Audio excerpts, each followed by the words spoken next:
ফের আইনি বৈধতা পেল ফাঁসির সাজা। আইনি স্বীকৃতি দিল সুপ্রিম কোর্ট।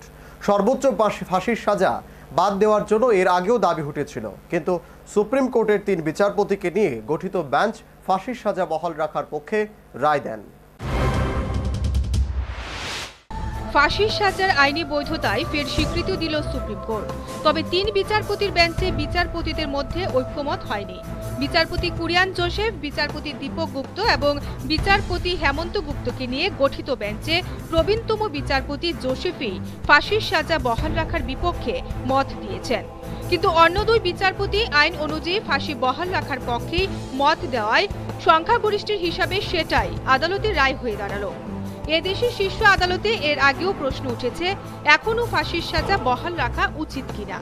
কারণ ব্রিটেন বা লাতিন আমেরিকার অনেক দেশে মৃত্যুদণ্ড তুলে দেওয়া হয়েছে, কিন্তু সুপ্রিম কোর্ট বরাবরই রায় দিয়েছে অন্য দেশে ফাঁসি বা মৃত্যুদণ্ড তুলে দেওয়া হয়েছে বলেই এই দেশের ভারতীয় দণ্ডবিধি থেকে ফাঁসির শাস্তি মুছে দেওয়া যায় না। Bureau report, news vanguard.